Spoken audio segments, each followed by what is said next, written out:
আজকের ভিডিওতে গুরুতর গ্যাস্ট্রিকের সমস্যা, যেটাকে কিন্তু মেডিকেল টার্মসে জিইআরডি বলা হয়ে থাকে, এছাড়া অ্যাসিডিটি এবং জিইআরডির পার্থক্য কোথায়, সম্পূর্ণ তথ্য আজকের ভিডিওতে আলোচনা করব। আমি ফার্মাসিস্ট দীপ। চলুন ভিডিও শুরু করা যাক। তার আগে আপনি যদি আমার চ্যানেল নতুন হয়ে থাকেন তাহলে অবশ্যই আমার চ্যানেলটিকে লাইক এবং সাবস্ক্রাইব করবেন। প্রথমেই আমরা জেনে নেব যে জিইআরডি কি। জিইআরডির ফুল ফর্ম হচ্ছে gastroesophageal reflex disease. So GERD is a chronic digestive disorder, যেখানে হচ্ছে আমাদের এস্টোমাক আছে, এস্টোমাকের থেকে কিন্তু অ্যাসিড আমাদের যে খাদ্যনালী আছে সেই খাদ্যনালীতে উঠে আসে। সো খাদ্যনালীর অংশটাকে কিন্তু ইসোফেগাস বলা হয়ে থাকে, সেই জন্য কিন্তু এখানে বলা হয়েছে ইসোফেগাল রিফ্লেক্স ডিজিজ। সো খাদ্যনালীতে অ্যাসিড উঠে আসার ফলে কিন্তু আমাদের গলা বুক জ্বলে যায় এবং বিভিন্ন রকম কমপ্লিকেশনের সামনা করতে হয় আমাদের। এবার আমরা দেখে নেব যে কী টাইপের অ্যাসিড রিফ্লেক্স হতে পারে। অ্যাসিড রিফ্লেক্স মূলত দু ধরনের হতে পারে। একটি হচ্ছে কিন্তু আপরাইট অ্যাসিড রিফ্লেক্স, আর একটি হচ্ছে কিন্তু supine acid reflex. Upright acid reflex কাকে বলে? যখন আমরা বসে থাকি অথবা দাঁড়িয়ে থাকি তখন যদি অ্যাসিডটা আমাদের গলায় উঠে আসে সেটাকে কিন্তু আপরাইট অ্যাসিড রিফ্লেক্স বলা হয়ে থাকে। আর সুপেন অ্যাসিড রিফ্লেক্সে কী হয়, যখন আমরা বসে থাকি বা দাঁড়িয়ে থাকি তখন কিন্তু অ্যাসিড আমাদের উঠে আসে না, কিন্তু যখন আমরা শুয়ে পড়ি তখন কিন্তু আমাদের অ্যাসিডটা উপরের দিকে উঠে আসে, গলা বুকে চলে আসে। সো সেটাকে কিন্তু সুপেন অ্যাসিড রিফ্লেক্স বলা হয়ে থাকে। দেখুন এখানে দুটি স্টোমাকের ছবি দেওয়া রয়েছে, একটি হেলদি স্টোমাক আর একটি হচ্ছে কিন্তু অ্যাসিড রিফ্লেক্স। এখানে যে হেলদি স্টোমাক আছে সেখানে যে খাদ্যনালীর মুখটা আছে সেই খাদ্যনালীর মুখটা কিন্তু ক্লোজ রয়েছে, আর যে স্টোমাকটায় অ্যাসিড রিফ্লেক্স হচ্ছে সেখানে কিন্তু খাদ্যনালীর মুখটা খোলা রয়েছে।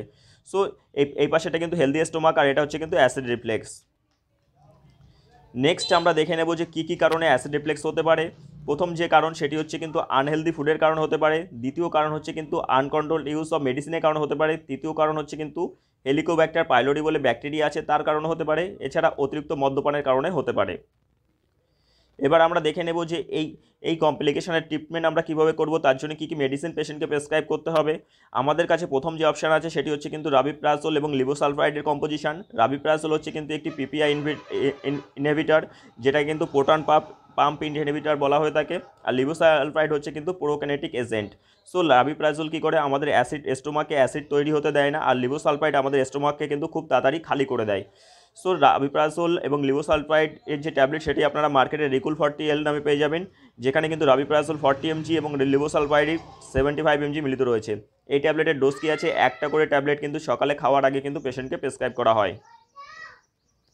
আমাদের নেক্সট মেডিকেশান কী আছে, আমাদের নেক্সট মেডিকেশান হচ্ছে কিন্তু ল্যাক্টোলুজ সিরাপ। ল্যাক্টোলুজ সিরাপ কিন্তু লুজ নামে আপনারা মার্কেটে অ্যাভেলেবেল পেয়ে যাবেন ইন্টাস ফার্মাসিউটিক্যালের। সো এইটি কীভাবে ইউজ করতে হয়, 10 ml করে কিন্তু শোয়ার সময় আমাদের ইউজ করতে হয়। সো ল্যাক্টোলুজ সিরাপ আমাদের কী করে, সকালবেলা কিন্তু আমাদের পেটটাকে পরিষ্কার করতে সাহায্য করে। সো নেক্সট আমাদের কী আছে, র্যান্টাক এমপিএস সিরাপ আমাদের ইউজ করতে হবে, একটি অ্যান্টাসিড, যেটি কিন্তু দিনে একবার ইউজ করতে হয় বিফোর ডিনার, রাতে খাবার আগে কিন্তু 7.5 ml করে পেশেন্টকে প্রেসক্রাইব করা হয়ে থাকে।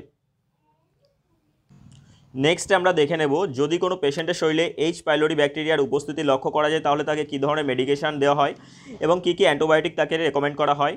সবার প্রথমে যেটি করতে হবে, যদি এইচ পাইলোরি ব্যাকটেরিয়ার উপস্থিতি লক্ষ্য করা যায় তাহলে কিন্তু আপনাকে ডক্টরের সঙ্গে কন্ট্যাক্ট করতে হবে এবং সেলফ মেডিকেশান করা যাবে না। শুধু ইনফরমেশনের জন্য কিন্তু কী ধরনের মেডিকেশান দেওয়া হয় সেটি কিন্তু আপনাদের আমি বলে দিচ্ছি। এখানে প্রথম যে ট্যাবলেটটি রেকমেন্ড করা হয় সেটি হচ্ছে কিন্তু মেট্রোনিডাজোল ইয়ার নামে যে ট্যাবলেট আসে, মেট্রোনিডাজোল এক্সটেন্ডেড রিলিজ ট্যাবলেট, যেটাতে কিন্তু মেট্রোনিডাজোল 600 mg কিন্তু মিলিত রয়েছে। সেই ট্যাবলেটটি কিন্তু দিনে 2টো করে ট্যাবলেট খেতে দেওয়া হয়, অর্থাৎ সারাদিনে কিন্তু 1200 mg ট্যাবলেট খেতে দেওয়া হয় খাবার পর। দ্বিতীয় যে ট্যাবলেটটি দেওয়া হয় সেটা হচ্ছে কিন্তু টেট্রাসাইক্লিন 500 mg ট্যাবলেট, দিনে 3টে করে খেতে দেওয়া হয়, অর্থাৎ দিনে কিন্তু 1500 mg খাবে, যেটা কিন্তু আপনারা রেস্টিসিলিন 500 নামে পেয়ে যাবেন। সো মেট্রোনিডাজোল বিডিতে এবং টেট্রাসাইক্লিন কিন্তু টিডিএসে কিন্তু খেতে দেওয়া হয়। সো সবই কিন্তু খাওয়ার পর খাবে। আর তৃতীয় যে ট্যাবলেটটি দেওয়া হয় সেটা কিন্তু হচ্ছে প্যান্টোপ্যারাসোল 40 mg ট্যাবলেট, দিনে 2টো করে কিন্তু খাবার আগে খেতে দেওয়া হয়। আর এই যে থেরাপি কিন্তু 10 থেকে 14 দিনের জন্য দেওয়া হয়। সো এই এফেক্টিভনেস কিন্তু এইচ পাইলোরিয়া ব্যাকটেরিয়ার এগেনস্টে কিন্তু 80 থেকে 90%।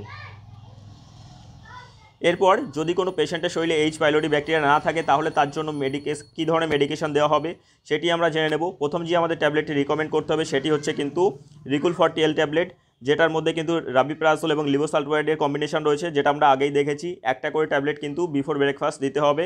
দ্বিতীয় আমাদের একটি অ্যান্টাসিড দিতে হবে, যেটা কিন্তু 7.5 ml করে রাত্রে খাবার আগে খাবে। আর তৃতীয় হচ্ছে কিন্তু লুজ সিরাপ, যেটা হচ্ছে ল্যাক্টোলুজ সিরাপ, 10 ml করে কিন্তু বেড টাইমে দিতে হবে শোয়ার আগে। সো এই ছিল আজকের আমাদের ভিডিও। আই হোপ আমার ভিডিওটি আপনাদের ভালো লেগেছে। এই চ্যানেলটি শুধুমাত্র শিক্ষামূলক তথ্য প্রদানের উদ্দেশ্যে তৈরি করা হয়েছে। Please don't take self medication. And আমার ভিডিওটি ভালো লেগে থাকলে অবশ্যই আমার চ্যানেলটিকে লাইক এবং সাবস্ক্রাইব করবেন। আবার দেখা হচ্ছে নতুন কোনো ভিডিও নিয়ে। ততক্ষণ পর্যন্ত ভালো থাকবেন, সুস্থ থাকবেন।